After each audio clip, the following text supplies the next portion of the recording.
नमस्कार. अननसाचं पंचामृत. अगदी 2च दिवसापूर्वी एका ठिकाणी आम्ही गेलो होतो.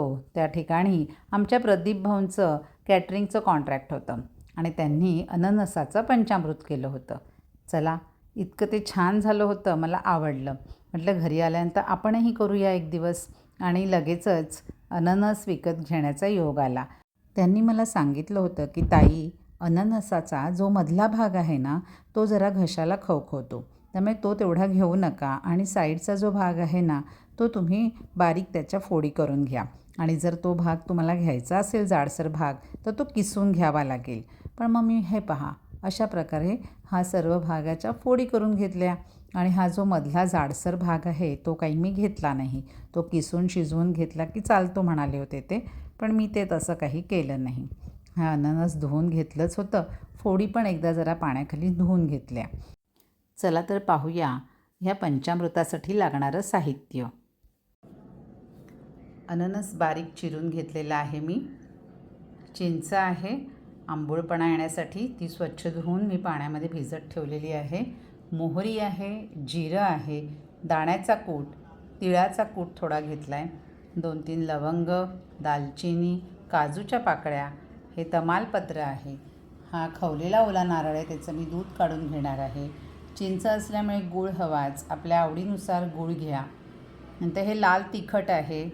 हा गोडा मसाला आहे, चव बदलण्यासाठी म्हणून थोडीशी एक चिमूटभर साखर लागते तेवढी आहे. हे मीठ आहे आणि हा हिंग आहे. अर्थातच कोथिंबीर वरून पेरण्यासाठी आणि फोडणीसाठी आपल्याला तेल लागणार आहे. खवलेला ओला नारळ घेतला होता, त्याचं हे एवढं मी दूध काढलेलं आहे. गॅसवर कढई तापत ठेवली. कढई तापल्यानंतर त्याच्यात तेल घातलं आणि हे जे लवंग आणि दालचिनी घेतले होते ते घातलेलं आहे. मोहरी, तमालपत्र, त्याच्यानंतर जिरं घातलेलं आहे. आपण हिरव्या मिरच्यासुद्धा घालू शकतो, मी काय ते घेतल्या नाहीत. लाल मिरच्या सुक्या घालायच्या असतील तरी चालतात. त्याच्यानंतर काजूच्या पाकळ्या घातलेल्या आहेत, हळद घातली आणि आपण बारीक चिरून ठेवलेलं जे अननसाच्या फोडी होत्या ना, त्या घातलेल्या आहेत. झाकण ठेवून एक वाफ घेतली मी. असंही ते चांगलं पिकलेलं अननस होतं, त्याच्यामुळे ते छान शिजलंही आहे. आता हिंग घातलेलं आहे.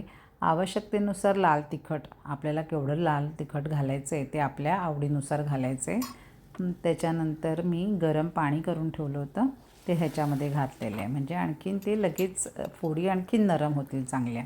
गूळ घातलेला आहे गोडीसाठी आणि हे जे खवलेल्या ओला नारळाचं आपण दूध काढलं होतं ते घातलं आहे. साखर घातलेली आहे, मीठ घातलं आहे आणि किती आंबूळ हवं आहे त्यानुसार चिंचेचा कोळ देखील मी ह्याच्यामध्ये घातलेला आहे. दाण्याचं कूट, तिळाचा कूट घालून हे तयार केलेलं आहे आणि आता कोथिंबीर भुरभुरवलेली आहे त्याच्यावर. काही जणं हे पंचामृत अगदी पळीबसकं करतात, दाटसर असं. मी जरा पातळसर केले. भातावर घेऊन मला जेवायचं आहे, भात आणि पंचामृत. चला तर मग तुम्हीसुद्धा जरूर करून पहा. धन्यवाद.